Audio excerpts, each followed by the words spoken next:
Welcome everybody to session number 3. This one, we're covering attention. Is it all you need? Well, we already found out it's not. Let's see what it's all about though.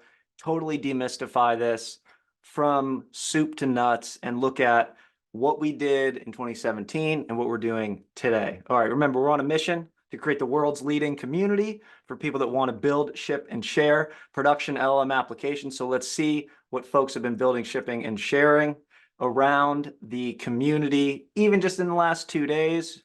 Love this continued building of this vodcast product. Check it out on the Build, Ship, Share channel, AI by AI. Another podcast, not a vodcast, shipped here. Nikolai interviewing Max from Google on trying to make RAG kind of really make sense. And it's actually not the answer to everything, turns out, if you dig deep enough. Shout out to Christos doing the community session. Shout out to anybody that attended Christos's community session on Tuesday to help him out. I know he presented Wednesday at GitHub, so we hope that went well. Akash got signed up for community session next Monday. So before we meet again, you'll be able to attend this emerging legends community session. He's also raising money right now as he tries to put together a startup based on the product built in the last AI engineering bootcamp. So great guy to start making connections with if you're into helping out teams like that as they do eventually raise money. So let's get into it today and let's talk about what we're aligning ourselves to. Now that we have kind of the rest of the stuff in the transformer, even if we don't really feel like we have it, we did go over it. And, you know, to be clear, like the next class is embeddings. We're going to go back to embedding layers. The class after that is next token prediction. We're going to go back to softmax and linear and logits. The next class after that is embedding models. We're going to go back to BERT style models. So this is all going to come together eventually. You just have to kind of trust the process a little bit. This session today is specifically about the attention mechanism, and it's about developing a deep on-point intuition about it. We're also going to talk about how to calculate it, and there are some things that kind of, it looks like you might calculate it like this in a really simple whiteboard example in the paper, but actually when you implement it in practice, there's some computational details that you want to keep track of. We're going to compute attention naively, that is from the paper, and we're also going to show you how to compute attention today according to the most state-of-the-art method that you need to be using in practice. Okay, so we're going to hit it from both sides, and we're excited to see what you guys think about that kind of approach. So we covered a lot. Today, we're going to cover attention. And then we're going to talk about how we can do it in a flash, and we're going to benchmark both. So first, let's kind of put this back into context. We know this is a lie because it's not ChatGPT. A GPT-style model is an autoregressive model, predicts the next thing based on the last things. It's good at generative tasks like chatbot, and it's decoder-only style. So it's more like this. So what is attention? Whether it's encoder or decoder or whatever, what is attention? Well, the big picture is that there's this thing called self-attention. And self-attention is this super naive thing. You take a sentence and you're going to look at each token, and then you're going to look at each other token with respect to that token.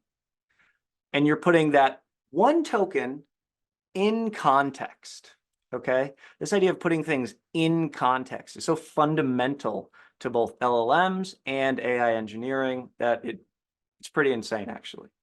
So we're kind of trying to put the word into the sentence and ultimately, right, into the paragraph, into the chapter, into the, we want to understand.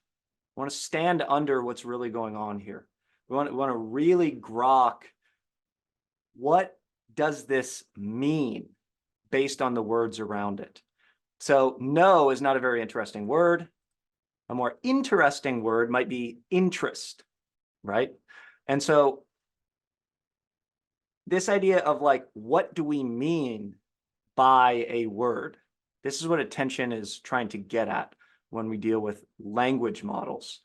I have no interest in politics or the interest on my bank account. These are different interests. And they're not even talking about interests, you know? So we have to make these things kind of smart to be able to really pick up on this nuance. And as you guys know, this is something that they can all kind of do today, which is very, well, it's hype. And we kind of talked a little bit about this idea that we're having multiple layers. Each of those layers has multiple heads. And again, multi-headed attention allows the model to jointly attend to different representations. So, you know, you take the thing, the orange, whatever, you look at it from over here, you look at it from over here, and you're trying to understand, you're trying to get sort of a universal view of this thing, like a university does with different topics. You're trying to look at it from all the different angles, and you're trying to understand, really, what does this mean? And, you know, just like in science, if you discover the same phenomena in 3 completely different ways, it's probably real, right? So if you can look at it from 100 different angles and it's still there, it's probably real. It's like this, the magic is really happening down here. Like, this is where the magic happens. The magic sort of dissipates and flies away, as magic tends to do, once we look at the calculation. But while it's still sort of a black box in your head, then, you know, it is really kind of, I mean, even the people that understand the calculations down to the greatest depth, it still really is mysterious and kind of magical that this really does work. And, you know, fundamentally, we go back to this same old, age-old idea, like 2 heads are better than 1. We're going to give you some analogies today. And I want to start with a couple here. So I want you to think about these as what attention is doing. All right, so here's one. Imagine you're listening in a noisy room. You're in a crowded room and multiple conversations are happening at once. The attention mechanism is like your brain tuning in to one conversation that matters the most at the moment, while still kind of keeping an ear out for potentially important information from other conversations. All right, so this is one sort of way you might think about it. We're sort of attending most to something while still attending to other things. Speaking of tending, here's another quick analogy, and we'll return to each of these in more depth later. The gardener is sort of watering plants. We've got this gardener, they have to tend a garden with many plants. They have to attend to specific plants. So the attention mechanism here is like the gardener deciding which plants need more water. Which plants should the gardener focus on more? And which are already kind of thriving, they're good to go. And some of the plants, the words, the tokens, they get more water based on their immediate need or their kind of importance here. Okay. All right. High level, couple analogies. Now, let's go deeper. Scaled dot product attention. This is really what's going on at the heart of it all. Let's read from the paper. An attention function can be described as, quote, mapping a query and set of key value pairs to an output where the query, keys, values, and output are all vectors. The output is computed as a weighted sum of the values where the weight assigned to each value is computed by a compatibility function of the query with the corresponding key. Clear as mud, right? Okay, this is the thing that we have to break down today. And if you can break this whole thing down, then you're going to be able to really feel good about talking about attention with data science teams, with engineering teams, with anybody in your life that's into AI. So, okay, let's read this again, this last part. The output is computed. The output, the attention, total attention, is computed as a weighted sum of the values where the weight assigned to each value is computed by a compatibility function of the query with the corresponding key. Okay, so queries, keys, values. Let's think about this. What's a query? Well, the query is simply the current token or word. Let's say interest here. All right, so it's the thing in question. What comes next? A key is simply the address of all of the tokens. Okay, we're just literally mapping where these things are. We have a key, right? We like created a key. And the value, I mean, what do you think it is? It's just literally the word, but it's kind of all the values. Query keys and values. Okay, so again, we can read it again, but I want to focus in on this idea of this compatibility function. Now, when we think of compatibility, we want to think kind of similarity. Okay, so what we're looking for is we're looking for a kind of similarity, and we can see that computationally when we see something that looks an awful lot like a dot product. Okay, so we're going to break this down. Let's think about each piece of this calculation and how we get this beautiful little diagram that's always mapped in scale dot product attention according to attention is all you need. Okay, let's start at the bottom. First, let's talk about this matmul. And what we really want here, what I really want here for you to zoom in on this is I really actually want you to look only at this matmul. Okay, so what we want is we want to focus in on this one first.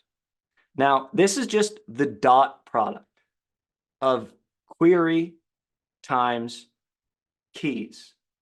So this is a matrix multiplication. You could call it a linear layer. And if you remember from like classic deep learning, what a linear layer means is it means a fully connected layer that performs a linear transformation of the input data using a simple matrix multiplication. And you can kind of think of, y equals wx plus b, where we have w the weights and b the biases. So, if you recall, we were talking about the feed-forward neural network, these multi-layer perceptrons, this sort of deep learning 101. If you don't understand what any of that means, just recall that matmul means matrix multiplication. And so we're multiplying Q times K transpose. You probably remember why you would need to do that if you remember a simple matrix multiplication problem from Matrix Algebra 101. Okay, so we're pumping in Q, K, and V here, and we're doing this matrix multiplication calculation. Now, what comes next? Well, what comes next is this scaling factor. And after we compute, PEMDAS, right? Order of operations here, Q times K transpose, then we're going to have to scale it by the square root of the dimension of the key. Now, this scaling of the dimension of the key square root prevents like really excessively large values from distorting this softmax output. So in short, we do scaling because we're doing a softmax. And remember, a softmax is simply a soft maximum. So what we want here is we want to take everything we've got and turn it into a probability distribution, one that sums to 1. We're sort of normalizing all of our scores, all of the things that we've attended to. And what we're kind of doing is we're just making sure that our attention weights, that's what we'll call these at this point, are going to sum to 1. So we have our attention weights after doing softmax, after we did a scaling, after we did a matmul, and we have one final matmul. You can see it's the softmax of this quantity times V. But wait, hold on. We skipped mask. What's the mask? Well, the mask is masking the stuff that comes after the token we're looking at. We can't let the transformer see the next word when we're trying to predict the next word, at least not in generative AI tasks. And so the scaling sometimes, remember, this is a BART paper, is followed by a masking. Now, it's always followed by a masking in GPT-style models, as we'll get to. But, okay, going back to the final matmul, what are we doing here? Well, it maps what query keys have attended to back to our embedded, positionally encoded information, back to our contents, back to our V. Because remember, I told you V is the contents, and I made it look like that's the next token. But it's not actually the next token at this point. It's the embedded, positionally encoded representation of that token. So this matmul is essentially taking what we've attended to and mapping it directly back to the initial input sequence. Okay, so that's a lot of words, probably a little confusing. Let's go back to our analogies here. So let's consider the noisy room again. Now, consider that each conversation is like a token in the sequence.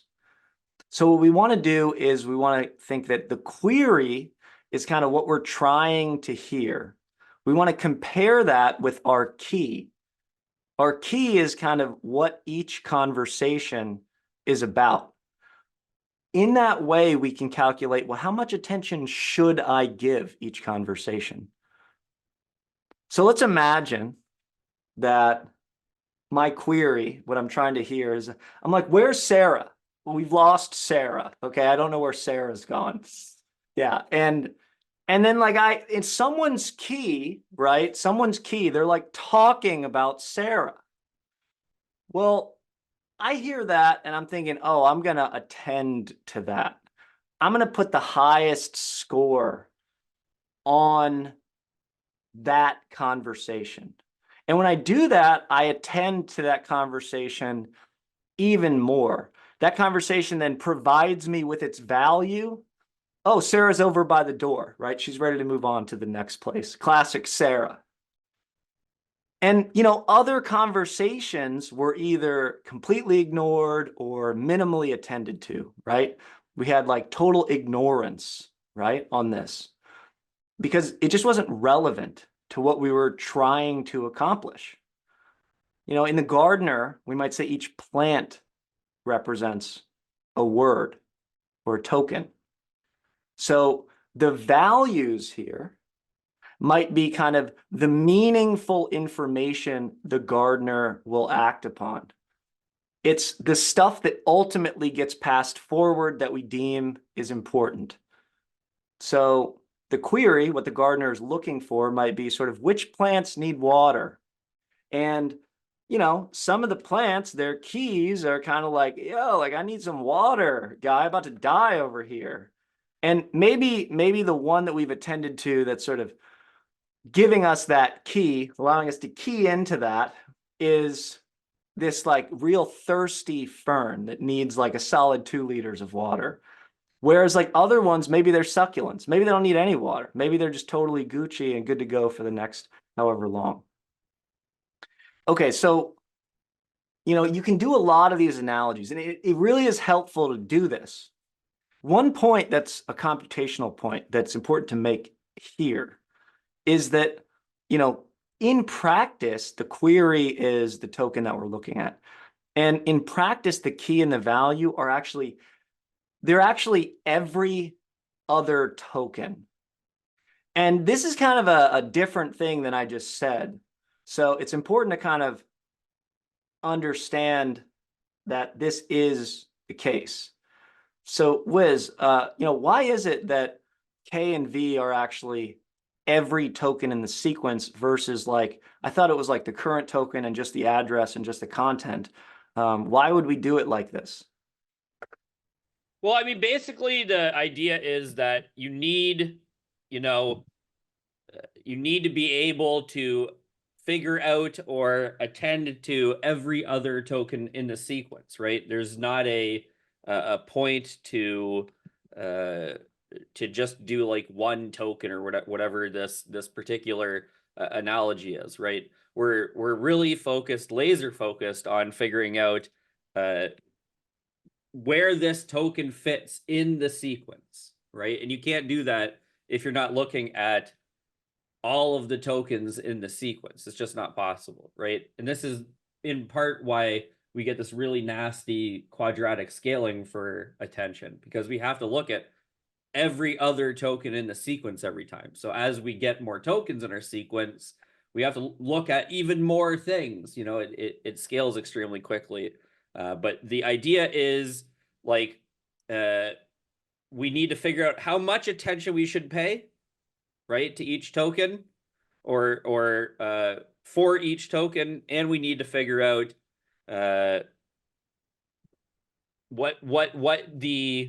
what it should mean when we're being looked at, let's say. And every token has to have that, right? It doesn't make sense if just one has it, or you do them in like just a linear sequence. You have to be able to look at everything. And that's the whole idea of attention, is not just figuring out, I'm only looking back. I'm looking at the whole sequence, right? Where do I fit in this whole sequence during training? Yeah. That's right. That's right. Yeah. And so this also has some implications downstream, right? Where we end up actually realizing that there's a big advantage that comes from caching keys and values, right? The so-called KV cache that we'll see in things like VLLM, or some of these more sophisticated algorithms that we end up building with are kind of taking advantage of this fact that key and value are sort of computationally a bit simpler than maybe the intuition would lead you to believe. Yeah, and I mean, it's really like things like KV cache come down to math tricks, right? Where because we're not changing the previous matrix, we're just adding to it. We don't need to recompute the results of some calculation that we know isn't changing from iteration to iteration. We can just keep building on it. The same way that we'll talk briefly about how flash attention allows us to not care about everything all at once, right? It's the same kind of flow here. And I would say as well, like when we're looking at things like QK and V, they're all big old lists, and then they all have these weight matrices. So Martin asked a great question, right?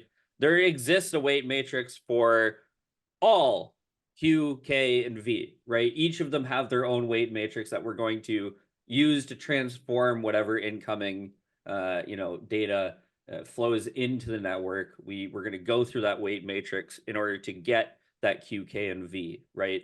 So our input is the same thing for everything, which makes sense, right? Like the network it takes in this one thing, and then we're going to transform them into Q, K, and V as we flow through that network, which we're going to see today. That's right. We will. And so as we continue on here with the story, we actually have to do this across many heads. And of course, we're doing this in a masked way with generative models that prevents bidirectionality. And this sort of masking, you can think about it, this is from the original blog from Google, I arrived at the, look, they're attending. This is an encoder decoder stack. I arrived at the bank. Well, after crossing the river, let's say. But I didn't have that additional context when I had to predict bank. And so, we're training these models to understand what word comes next. And then we're doing this masking when we're actually running the inference. And so, this masking is not this, right? This is the self-attention. I'm looking bi-directionally. I'm looking both ways. But what we actually want is we want sort of this masked attention. Now, in fact, it's actually not this either that we looked at, because remember, there was this encoder decoder attention that came right here. Well, we actually get rid of that in the decoder only stack. This is the one we tend to build with today. And so it's important to kind of start moving towards that. We're going to come back to BERT. We're still going to be building with BART today, but it's important to kind of move towards the GPT models in your mind. And then the multi-headed attention, of course, is the thing that we need to understand. Okay, how exactly is this being calculated now? Well, it's rooted in the scaled dot product attention. It's the scaled dot product attention over many different heads. We see our linear layer friend again here. We see this concatenation. That seems like it's going to be pretty straightforward.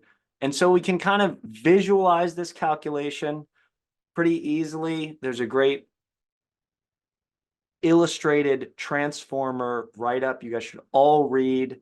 If you haven't read it and somebody brings it up, they won't believe that you know anything about LLM, so you should definitely read it. But we've already talked about this calculation. So you see the input, here's the word, we get the embedding representation that's positionally encoded already. We're getting the query, the key, the value set up here, and multiplying Q times K, dividing by the dimension of K, doing a softmax, multiplying softmax times the value, summing it all together. So this has to be scaled out quite quickly, actually, because, again, we're not doing just this simple thing in practice. We're actually computing on a set of queries. And we're doing this all in matrix form. And we're packing together sets of keys and values. And so it looks more like these matrices, these weight matrices that Wiz was just talking about, for the queries, for the keys, for the values. And so this ultimately is going to be something that leads into this kind of capital Q, capital K, capital V that we then have to put inside of now our multi-headed attention. Like, this is how it's actually going to be implemented today in code. And, these are our kind of linear layers, our kind of classic y equals wx plus b layers, again, across many heads, okay? Across many heads. And so we've got this matrix now that we've got to do across head 0, across head 1, across head 2, and we can do these independently, okay? And we can put them back together again after we calculate them. And that's the concatenation step you see at the very end. And, again, what does this allow us to do in the end? It allows us to jointly attend to information from different representation subspaces at different positions. So with that, let's see exactly how to code this beast up. Wiz, passing it over to you to jump in to show them how actually easy it is to implement in code. And we're going to, first of all, just remind you how to get to the code. So first you go to our GitHub, the LLM Engineering Foundations to SLMs, and then you can click on the third session, which is going to be our attention session. And then you can click on the base assignment if you want to do the base assignment, or the hard mode assignment if you wish to do the hard mode assignment. Okay, so now that we're in the notebook, the basic idea here is you've seen this before, right? This is the same notebook that we were using on Tuesday. So as promised, we are indeed taking our time going through this stuff. So last time we kind of looked at everything but attention. Today, we're going to do the opposite. We're going to look at basically just attention. We're going to do a little bit of pass through, just a little pick up some knowledge, right? But that's it. So at the end of the day, we have this diagram, right, that we're building towards, of course. We've talked about our embeddings. Our embeddings are what are going to take our tokens and turn them into vectors. It's really important that they're vectors, right? Greg just spent quite a lot of time telling us all about how these vectors are important, right? That QK and V are meaningful, and we need to extract information from them. And there's tons of analogies to understand more intuitively what they're doing. But we need to get vectors from sequences of words. And so while we're bypassing tokenization for this moment, the idea is that this embedding is going to be what gets us that vector, which is great. Then we're going to add positional information about it. So one of the things that we were mentioning is this idea of where things are, right, in the analogy. Now that's not at all translated to reality in terms of like literally where things are in a sequence, right? That's what positional encodings do. So we've already injected that information into these vectors, though it's useful to analogize it as that in order to figure out what's happening on a human level. We've already done that in the math, so we don't have to worry about it, right? Which is positional encodings or positional information is injected via this layer. Okay, then we have our added norm. We're just going to skip this. Normalization, good. Someone in... so now we now know as Andrew in Discord points out that no one uses dropout anymore. This is true for very large models that use a large volume of data. More data is a regularization technique that is useful because it's not slower than dropout. Dropout is slow, and therefore you're not going to see it a ton, but it exists here because this model is tiny. Okay, and then we go to our feed-forward network. Again, we need to be able to look at stuff through different lens, right? That's why we have a feed-forward network. Okay, then we get to multi-head attention. So we're going to break this down a little bit. We're going to start with just this base class, right, which is just setting up a bunch of stuff. So we have our, our multi-head attention class. We have our D model, dimension of our model, the number of heads we want, and then we have a dropout parameter.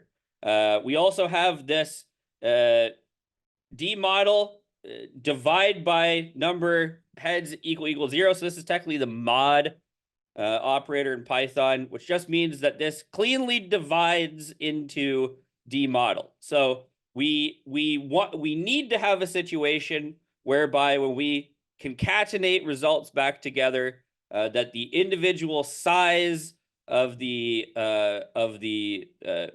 heads can add up cleanly, right, to the full model dimension. So that's why we do this little mod check here. Basically, if we can't have like 7 here, right? We have to have a number that cleanly divides with no remainder our model's dimension. And this is just a make things work better when we glue everything back together. Then we're going to set up our QKV weight matrices, which are just linear layers, so dense old linear layers. And then we have our output projection, which we're going to look at in a second. Okay, so we have a discussion question. So we've given you a bunch of analogies, but we'd like for you guys in your group to discuss how you're understanding that attention mechanism, how you're understanding this idea of QK and V in order to try to build some intuition. Spoiler alert, it's not super intuitive. So you might each have different ways to represent in language what it means. As long as the math checks out, you're on the right path.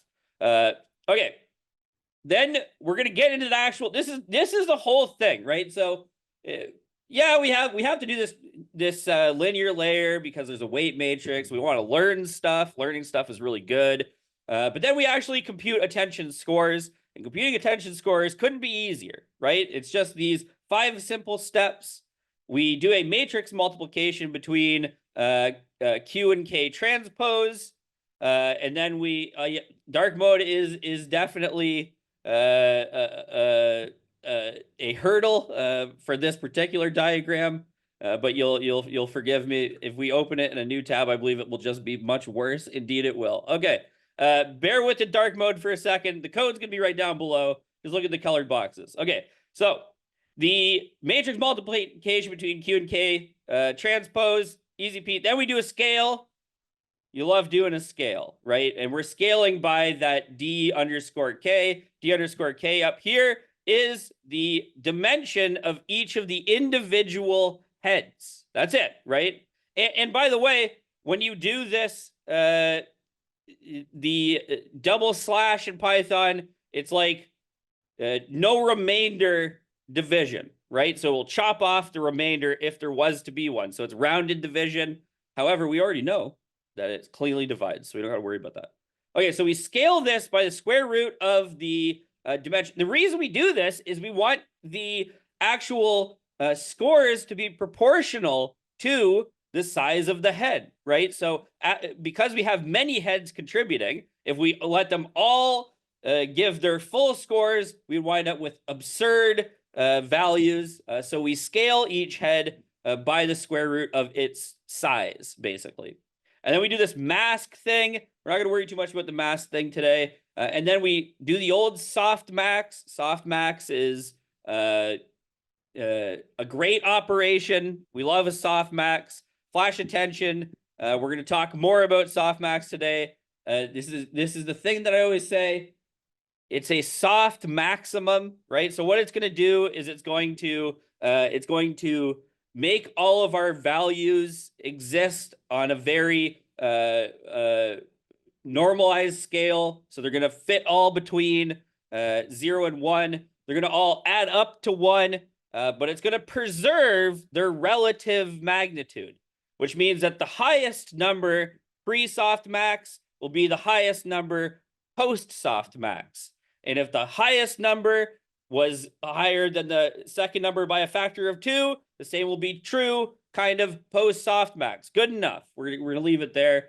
And then we have some scores. That's what gets us our final scores, right? We got all these scores now.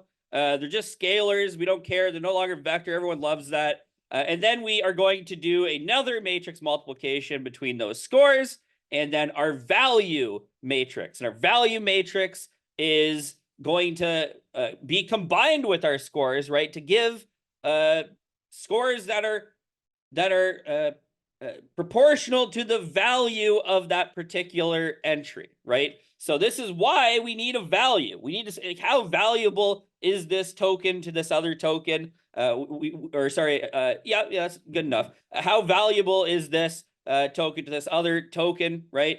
We want to be able to make sure that our scores take into account each individual value.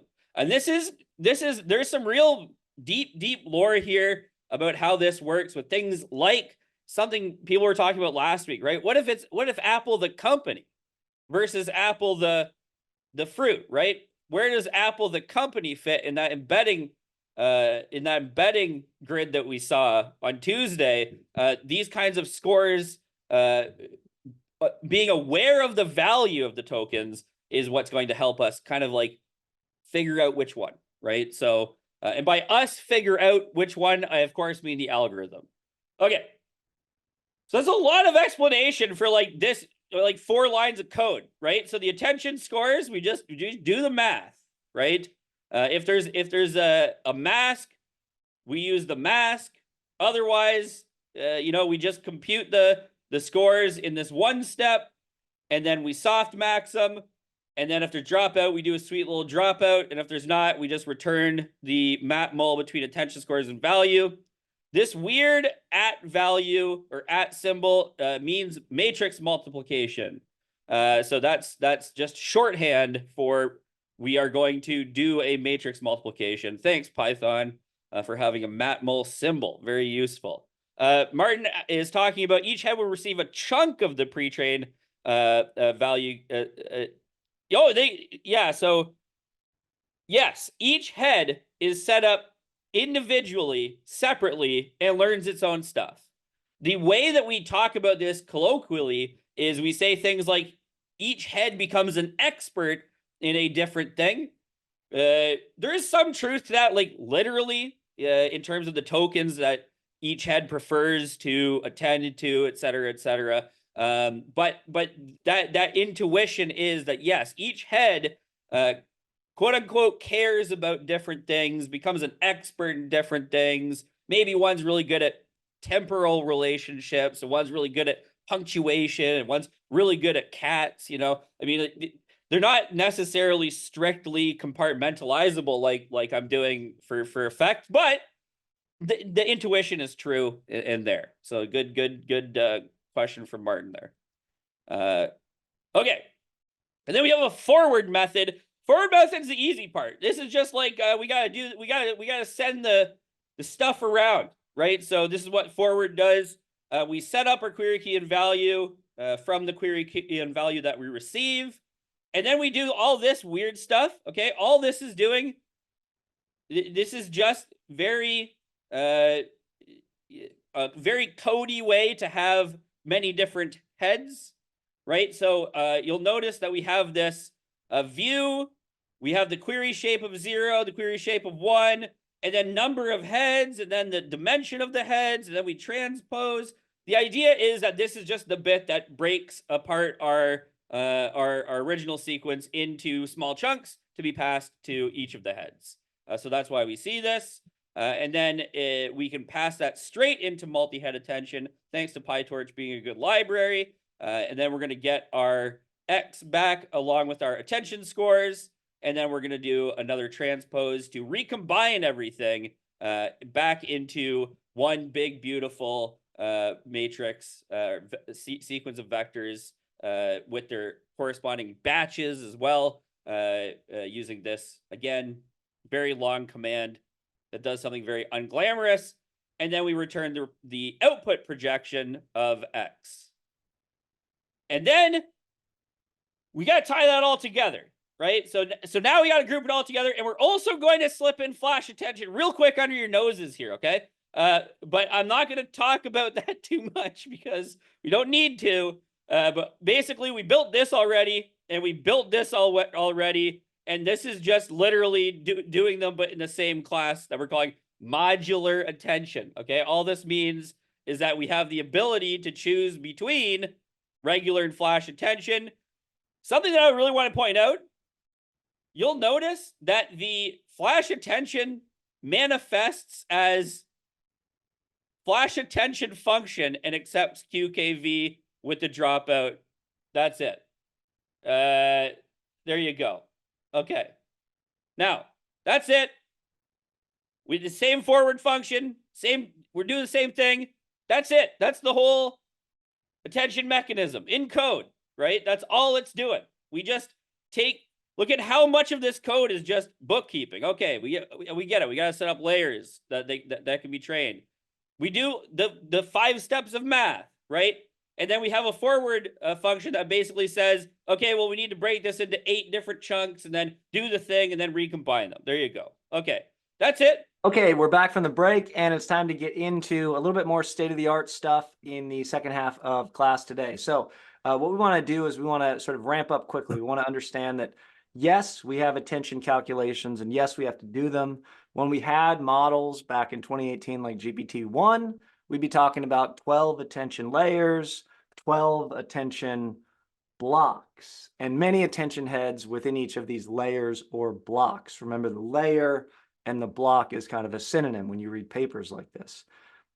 As GPT-1 goes from 12 and 12, we get to GPT-2 that's more like 48 by, well, it depends which number of heads you chose. GPT-2 large was like 48 by 48. And okay, so that's a lot.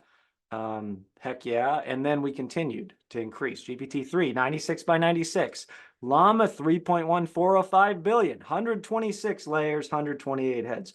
Now, the thing that's important to understand is that we're constrained by GPUs. And GPU architectures were never created with attention calculations in mind. It turns out that today, memory access is slower than computation. Memory access is the bottleneck. This is where we meet our friend that will become your friend if you start building with these, called flash attention. Now, flash attention points out that transformers are slow and memory hungry, especially on these long sequences, because the time and memory complexity of the self-attention calculations are quadratic in sequence length, something Wiz mentioned earlier. When we talk about complexity, we're just talking about how scalable these algorithms are as our input increases. When we talk about complexity in the context of attention, and specifically in the context of flash attention, we're talking about this input-output complexity. We're talking about the number of reads and writes. So let's look at the attention calculation. What do we have to do? Well, we have to read in Q and K. We have to write the matmul output. We have to read in the matmul and then write out the scale output, and so on. So even just in one single scale dot product attention calculation, you can see that there's this buildup of read-write of memory. And this idea of like moving memory around from thing to thing, shuffling it around, is incredibly annoying. It's incredibly bottlenecky. And so what ends up happening is you end up having kind of this memory sitting outside the GPU, and then you have memory sort of connected to the GPU. We don't need to go into what that exactly is today, but it is pointed out in the paper that this sort of on-chip SRAM, the GPU chip memory, and shuffling between the high bandwidth memory, the sort of off-chip memory, that kind of sucks, and it's kind of a bottleneck. And so rather than using an approximation of attention that many people have tried before, this was in 2022 that flash attention came out, they said, we're just going to sort of tile the matrix multiplications and sort of do them so we can push them all through to reduce the number of read writes. And that, my friends, is all you get in terms of an introduction for flash attention 2. If you want to go deeper, please check out the YouTube event we did yesterday. But for now, let's see what it looks like when we run flash attention and benchmark it against the naive attention that we just learned to calculate. Wiz, over to you. Flash attention, exactly like Greg said, basically is just exploiting GPU architecture by being aware of how GPUs are set up, what kinds of memory we have access to, how that memory interacts with the processor. We're able to do our attention calculation much more smarter by keeping those things in mind. The original attention mechanism wasn't designed for optimization for specific hardware. Flash attention is basically pulling it to be designed for specific hardware. Because of this, as we move forward through the industry into new hardwares, new flash attentions gain access to new tools. So as GPU architecture continues to move toward the computation of or the computations that are required in the style of computation required for large language model inference and training, we're seeing more and more ways that we can be very clever about how we set the actual calculations up. The basic idea of flash attention is that we can take one big computation that needs to happen in this really slow, sluggish, but large memory space and break it into small chunks and do it piecemeal. This under the hood looks very complex. It requires writing custom kernels for GPUs, which we're not going to talk about much because we're going to quickly zoom out from that and never go back down that deep again. But the idea is that there's special GPU programs that make the math go burr. And what we want to be able to do with flash attention is use all these optimizations. And the way we do that in code, as we already discussed, is with the flash attention function. So, you know, there's a lot of math and you know, computer science that went into this little return statement. And so that's how we set it up. Now, if you want to go even deeper, on Wednesday we did an event where we go extra super deep. So that's flash attention. So what we've done is we've set up a transformer architecture that allows us to choose between naive attention, or the one that we self-implemented, and flash attention, or the one that a bunch of very brilliant computer scientists came up with. We're just going to go through the rest of the notebook quickly here because we already talked about this. This is setting up the encoder stack, then the decoder block, and the decoder stack, right? Then it's setting up our final linear projection layer. This is how we get from the internal representation to our vocabulary so that we can have our logits. And from our logits, we can infer which token should come next, right? All this is done.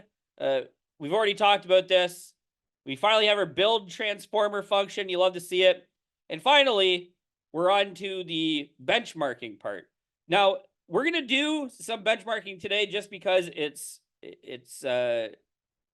so much of your life, if you're building these systems, is going to be, how do I make it go faster? How do I make it take up less memory? How do I train with the smallest amount of compute possible? How do I reduce my compute budget, et cetera, right? Being able to be aware of these things is important, and that's why we're spending time on it. First thing we're going to do is make sure that we're using flash attention. So these helper functions are going to help us to do that. We can also profile our attention call. So this is going to be useful because we're going to need to do that in order to benchmark accurately. And then we have our actual benchmark set up. This is just a big old class that has some helper methods like clear memory, run single test. This is kind of like the big one, and then run to benchmark.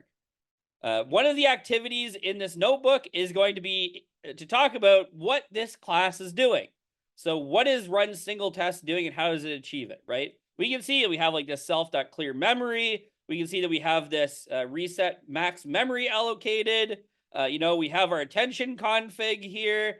We have some if statement depending on what kind of attention we're using, right? So what is actually happening in this benchmark function that lets us do the thing that we want to do, right? You'll notice that we also have these kind of model calls, which are going to pass through some data and do some computation. So one thing that I want to keep in mind when we talk about these benchmarks is we really want to make sure that we keep in mind, let's say, that this is not representative of what we're going to see at the level of large language models as we start talking about 3, 8, and beyond billion parameter models. But it's exactly the same end result that happens on this small scale that's going to happen as we scale up. Okay, so we have this benchmark. We run the benchmark. We do these, you know, kind of small batch sizes. We just shove tokens through the model. We time how long it takes, depending on which attention mechanism we're using, the flash attention implementation or the naive implementation. And then we run the benchmark on a number of sequence lengths. The reason we run this on a number of sequence lengths is to show one of the potential, you know, quirks about flash attention, right? And one of the quirks about large language models in general. There's a ton of stuff that needs to happen every time we tell the model to do anything. There's a ton of stuff that happens every time we need our GPU to execute some kind of computation or calculation. And depending on how we're using the model, right, is going to influence how this kind of thing shakes out, right? So we're going to look at the results all the way from 128 sequence length all the way up to 16,000 sequence length. You'll also notice in the benchmark that we set up our model to be relatively small. So we don't use like a very large model. We have the D model be 256 and 4 heads. This is because the naive implementation of attention is scales quadratically with sequence length. So it eats up more and more gigabytes, the more and more sequence length we have. Flash attention scales much slower, and so could push further. But in order to have matching axes, we're going to go ahead and make the model be extra small so we can get into the range flash attention needs to get to before we start to see the performance penalty. Okay, so we run the benchmark and it runs, and that's good. And that's all we need to do. Love it. Then we plot the benchmark using Plotly, because Plotly is a great tool. And then we see this final graph. Okay, and this is regular attention and flash attention. And as you can see, so big number means much time per iteration. A small number means not much time per iteration. You can see that flash attention grows much slower than regular naive attention. There are a number of factors that go into this, right? Their batch size, the size of the SRAM on the GPU, the size of the matrices that you're using, et cetera, et cetera. But the idea is that flash attention grows much slower, but it still grows. Even though this model is extremely small, right? Which means that we're able to fit a large chunks of it at a time in SRAM, we still see that flash attention does start to creep up. And if we were to push into the 32,000 sequence length, even on this extremely tiny model, we would see that it would begin to take a considerable amount of time. But we definitely see that regular attention, it scales up very quickly in terms of the amount of time taken. And this kind of thing, like this small hardware awareness, right, that flash attention uses, is able to get us such a massive benefit. This benefit is applicable both during training and during inference, so it's useful in all stages of the model lifecycle. It is also exact, so one of the benefits of flash attention versus other attention, let's say at optimizations, is that flash attention is not a estimate, right? It is exactly doing the computation by being hardware aware. So what we have is kind of exploring with your group what these results show, putting into your own words. I want you guys to really pay attention to the very far left side. I'll leave it to you to zoom in, and the very far right side, and discuss what some of these behaviors are and why some of the behaviors we see specifically on the left side or the very short sequence lengths, and discuss why we might see some peculiar behavior we might not expect to see given how much flash attention crushes the heck out of regular attention over here. And so that's it for the walkthrough. All we're really doing is running this benchmark. If you're in the coding room, you're going to have to code the benchmark up, so it's probably going to take a little while. If you're in the room that's just walking through the notebook, a lot of the time is going to be figuring out exactly what's happening in this benchmark function and then exploring the results. So with that, I'll pass you back to Greg. Back from breakout room number 2, it's time to go ahead and wrap up today. I mean, we did cover some serious ground. We covered attention. It's not all you need, but it's super important, and it is the foundational thing at the core of these transformers. Looking at the scaled dot product attention, looking at those compatibility functions gives us a great intuition about how to think about what's really going on here.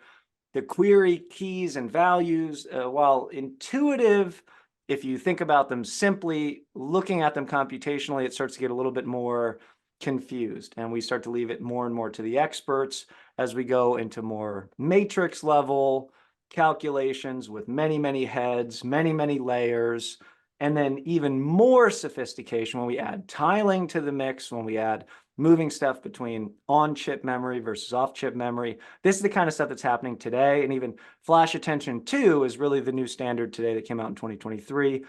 To learn more, go ahead and check out our YouTube video from yesterday.